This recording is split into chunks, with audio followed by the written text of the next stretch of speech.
এই যুবক, এদিকে এদিকে এদিকে, তোমার লাইফটা অনেক সুন্দর। তোমাকে আল্লাহ অসাধারণ নিয়ামত দিয়েছেন, চোখ দিয়েছেন, হাত দিয়েছেন, পা দিয়েছেন। তুমি তোমার এত সুন্দর মুহূর্তগুলো একটা মেয়ের জন্য ভেবে ভেবে নষ্ট কেমন করে করো?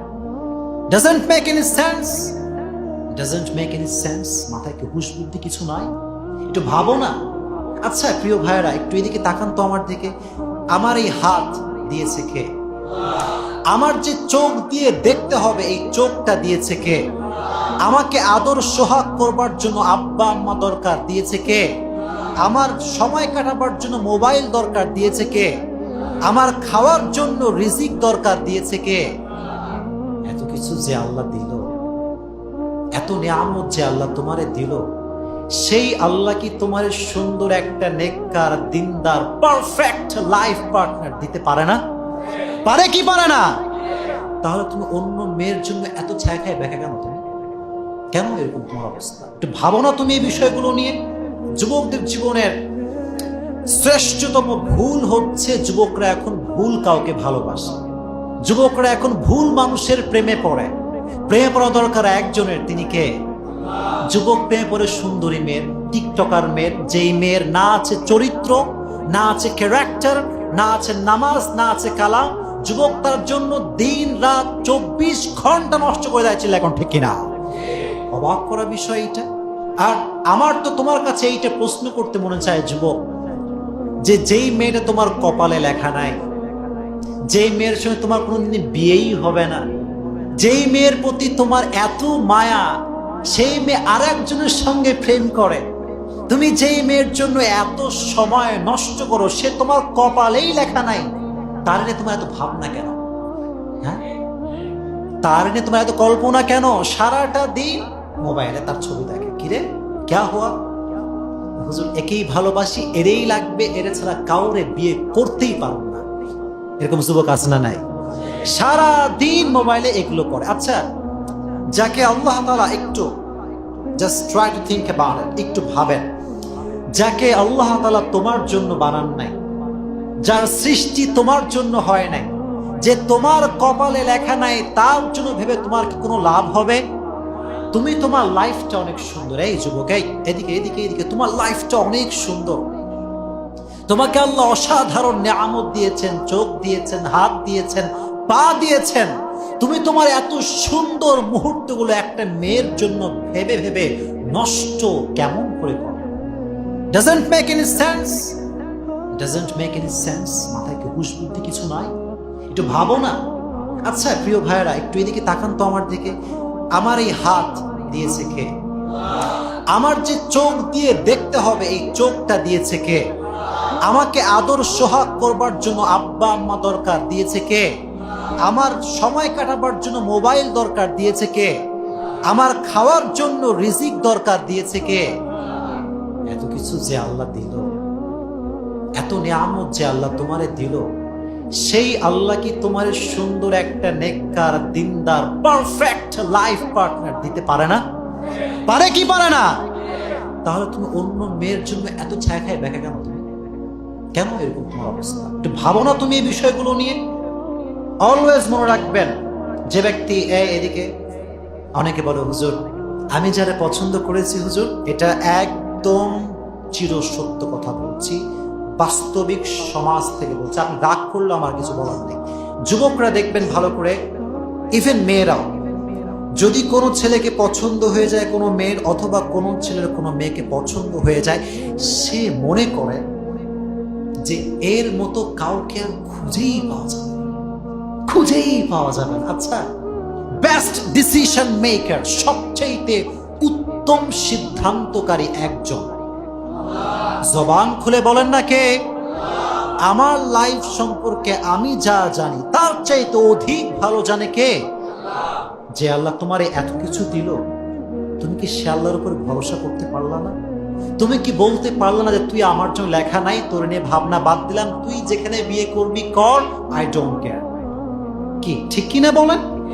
এইটা ভাবনা থাকবে, তাহলে তুমি দেখবা তোমার লাইফটা সুন্দর হবে।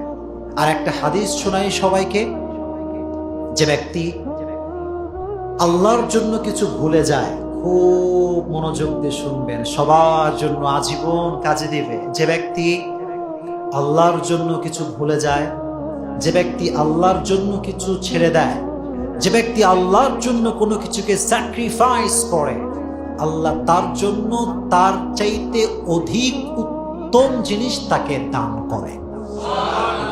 Just you have to sacrifice just to achieve the satisfaction of your lord. তুমি যা ছাড়বা, যা ধরবা, সব কিছু একজনের সন্তুষ্টির জন্য হবে। তিনি কে? আরেকটা আয়াত শুনে, ওয়ালা সাউফা ইউতিকা রাব্বুকা ফাতারদা। আল্লাহ বললেন তুই একটু ছেড়ে দে না, তুই একটু বল যে আচ্ছা আপনি আমাকে বিয়ে করলেন না, আসলে সত্য কথা কি জানেন যে আপনি আমার কপালেই নাই। আসলে সত্য কথা কি জানেন যে আমার চয়েসটাই ভুল ছিল, কারণ আমি জানি আপনাকে আমার না পাওয়া এটা সিদ্ধান্ত কার। আমি আল্লাহর জন্য আপনাকে ছেড়ে দিলাম। আল্লাহ বলে বান্দা, এই বান্দা শোন, তুই আমার জন্য ছাড়লি, এর চাইতে 1000 গুণ উত্তম জিনিস আমি আল্লাহ তোকে দিয়ে দিব।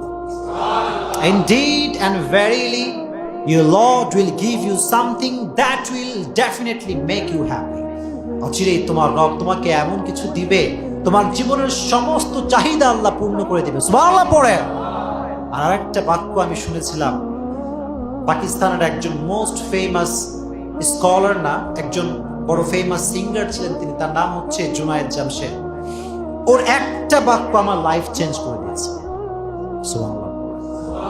এবং আমি কানে হেডফোন লাগিয়ে কতবার যে কথাটা শুনেছি আমার হিসাব নেই। অলওয়েজ আমি কথাটা শুনি, আমি আপনাদেরকে উর্দুতে কোট করছি, দেন বাংলা বলবো। মনোযোগ দিয়ে কনসেন্ট্রেট করেন আমার দিকে, এটা আপনার লাইফ চেঞ্জ করবে। মোটিভেশন, ख्वाहिश के पूरा होने का मतलब है ख्वाहिश का पूरा ना होना, और ख्वाहिश को अल्लाह के लिए छोड़ देने का मतलब है ख्वाहिश का पूरा हो जाना। সুবহানাল্লাহ পড়লেন না? তুমি মনে করছো আমার ইচ্ছা পূরণ হয়ে গিয়েছে মানে ইচ্ছা পূরণ হয়ে গেছে, না, ইউ আর অ্যাবসলিউটলি রং। আল্লাহ যেটা চায় না, বান্দা যদি সেটা চেয়ে পূর্ণ করতে চায়, মনে রাখবেন ইচ্ছা পূরণ হলেও আসলে সেখানে ইচ্ছা পূরণ হয় নাই। আল্লাহ বলছে বান্দা তুই আমার জন্য ছাড়, তোর ইচ্ছা যেইটা আমি আল্লাহ ডেফিনেটলি তার চাইতে ভালো করে পূরণ করে দিব। ख्वाहिश के पूरा होने का मतलब है ख्वाहिश का पूरा ना होना, और ख्वाहिश को अल्लाह के लिए छोड़ देने का मतलब है ख्वाहिश का पूरा हो जाना। सुबहानाल्लाह। এজন্য জীবনে অনেক ইচ্ছাই পূরণ হবে না। অনেক কিছু চাইবেন, পাইবেন না। গাড়ি চাইবেন, পাইবেন না। বিশাল বড় সুন্দর একটা বাইক চাইবেন, পাইবেন না। ডুপ্লেক্স ট্রিপ্লেক্স বাসা চাইবেন, পাইবেন না। সুন্দর একটা মেয়ের পছন্দ হয়েছে, তারই বউ হিসেবে চাই, আপনি পাইবেন না। আপনি মনে রাখবেন, এতটুকু মনে মনে বলবেন যে আল্লাহ তেরে লিয়ে ছোড় দিয়া, তেরে লিয়ে ছোড় দিয়া, আব তু ক্যা করেগা ইয়ে তেরি মামলা है। যে ব্যক্তি সবকিছু আল্লাহর হাতে দিয়ে দেয়, আল্লাহ বলে বান্দা তুই যেহেতু আমার হাতে দিয়েছিস, তুই এটা স্বর্ণের অক্ষর লিখে রাখ, তুই কখনো আমার কাছ থেকে ঠকবি না। আল্লাহ বান্দারে ঠকাইবে? আপনাকে আল্লাহ ঠকাবে? আল্লাহর জন্য ছেড়ে দেন। আর সব সময় একটা কথা মনে রাখবেন, আচ্ছা সুখী হতে চান কে কে? দেখে হাত তোলেন। সুখী হতে চাই হুজুর, কে কে? অনেকে হাত তোলে, মনে হতে চান না আপনারা সুখী হতে চান তো সবাই ইনশাআল্লাহ? মাশাআল্লাহ। এই তো হাত নামান, আমি বলি। মাওলানা তারিক জামিলের একটা স্ক্রিপ্ট বলছি, দেন আমি আমার আলোচনা শেষ করব। উনি ওনার বক্তব্যে বলছিলেন যে खुशी रहने का फॉर्मूला ये है कि जो भी तुम्हारी जिंदगी में आए, जैसा भी आए, तुम सिर्फ ये कह दो कि अल्लाह अगर ये सुख है तो ये तेरी तरफ से आया है अल्हम्दुलिल्लाह, अगर ये दुख भी है तो ये तेरी तरफ से आया है अल्हम्दुलिल्लाह। এটি পড়েন না আলহামদুলিল্লাহ। আমার লাইফে what ever I have received, is it sad or happy, doesn't matter. তুমি যা দিয়েছো, সুখ হোক দুঃখ হোক, আমি যা পেয়েছি আমি আল্লাহ তাতেই খুশি, আলহামদুলিল্লাহ। অনেকে কিন্তু আলহামদুলিল্লাহ পড়েন নাই, পড়তে হবে আলহামদুলিল্লাহ। এই সেন্টেন্সটা মনে রাখবেন। আমি কিন্তু অনেক শুনে শুনে আপনাকে বলছি, যাচাই বাছাই কয়েকটা কথা বললাম, দেখবেন যে দুঃখ থাকবে না। আল্লাহর কসম দুঃখ আরে ভাই দুঃখ আসে কখন? যখন আপনি দুঃখকে দুঃখ মনে করেন তখন তো দুঃখ আসবে। আরে দুঃখ আসলে ভাববেন যে আরে কিসের দুঃখ? দুঃখ আসা মানে সামনে সুখ, আলহামদুলিল্লাহ। দুঃখ আসা মানে কি? সামনে কি আছে? এটা আল্লাহর কথা, ফাইন্না মা'আল উসরি ইউসরা, ইন্না মা'আল উসরি indeed and verily with every hardship there is ease। কষ্টের পরেই আল্লাহ অধিক পরিমাণ সুখ রেখে দিয়েছে। সুবহানাল্লাহ পড়েন। এজন্য কষ্ট যখন আসবে, রোগ যখন আসবে, জ্বর সর্দি কাশি, ভালোবাসা মানুষে পাইলাম না, আইফোন পাইলাম না, গাড়ি পাইলাম না, বাড়ি পাইলাম না, বউ পাইলাম না, আলহামদুলিল্লাহ সামনে আসতেছে ইনশাআল্লাহ। পড়লেন না? আল্লাহ আমাদেরকে কোরআনের বৈশিষ্ট্য, মোটিভেশন, চারটা যা যা বললাম সবাইকে আল্লাহ আমল করার তৌফিক দান করুক। পড়েন আমিন।